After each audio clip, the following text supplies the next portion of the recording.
Hi, I'm Elizabeth. And I'm Elliot. And we're the directors of the Junior Statesman Summer School at Georgetown University. And the reason we're here sitting in front of the White House is because we know this is what you all eventually want to be. As students of the program ourselves, we know that for many of you it seems impossible, that the tuition is just too high. I know when I was a student it seemed overwhelming. I was from a small town, from a blue-collar family, and I thought I'd never be able to raise the tuition. But I came up with a plan, I told my story, and I used all the resources at my disposal, and I made it. It was an experience that shaped me for the rest of my life, and the reason that I continue to come back every summer to work with students just like you. Now, in just a few minutes, we're going to go back to our office in Washington, D.C., where you'll meet members of our Princeton team who will talk to you about the strategies and planning phases necessary to make it happen. We hope to see you soon. Thanks. Thanks, Elliot and Elizabeth.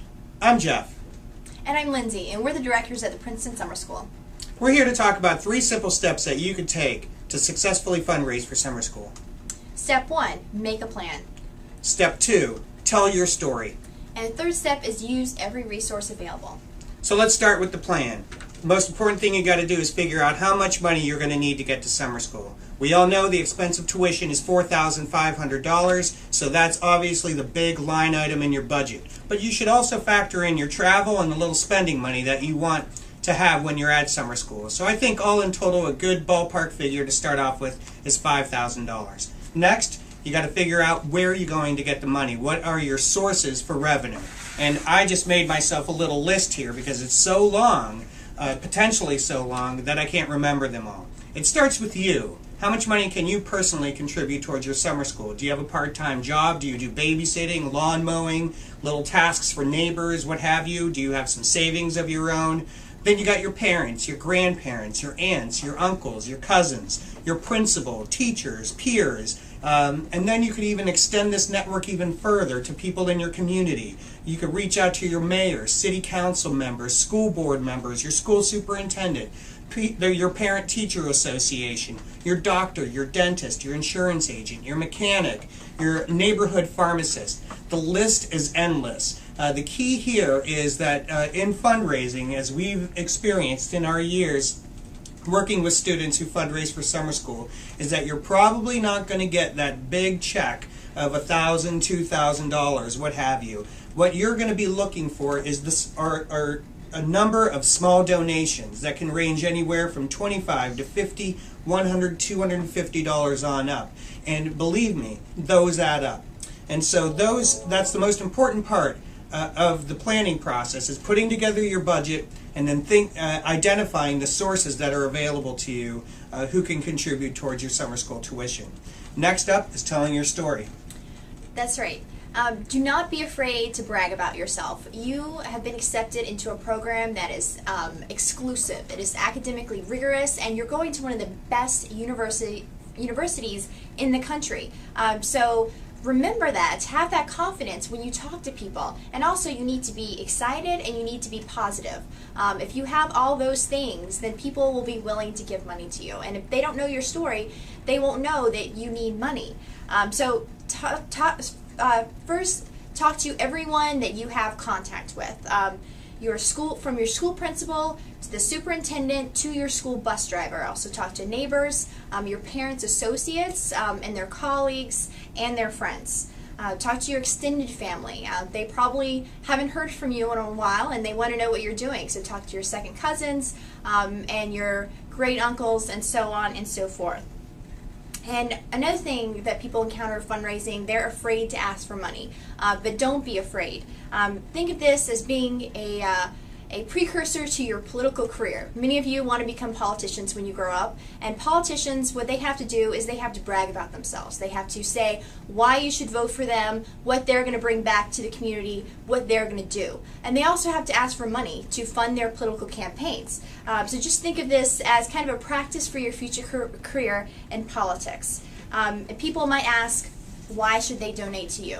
Well, one is because an investment in you, an investment in education is great for the community. So that's something that they're going to want to hear. Another thing is they're used to hearing from the media bad stories about the youth, low voter turnout, apathy. You're not one of those people. You're going to one of these summer schools to possibly become a politician, to be an activist, or just to learn more about your government and your country.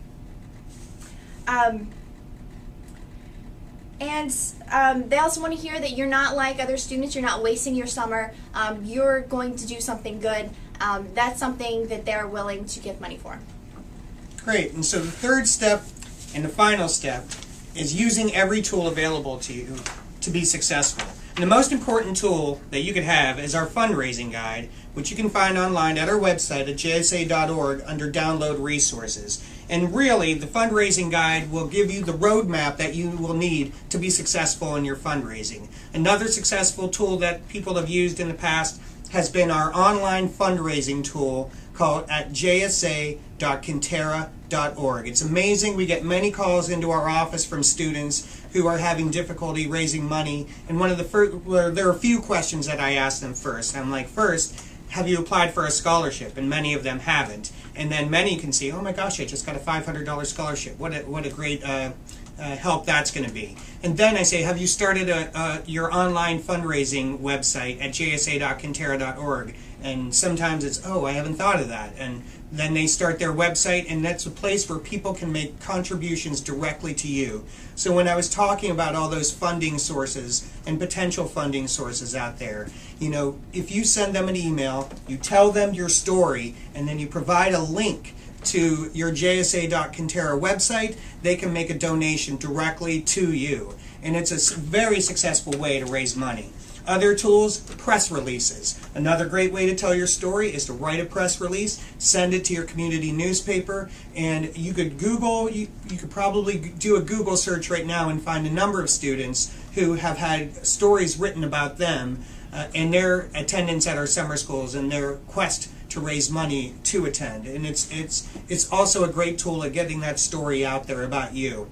Letters to local businesses, to local service organizations, great opportunity for you to reach out to them and always follow up your letters with visits.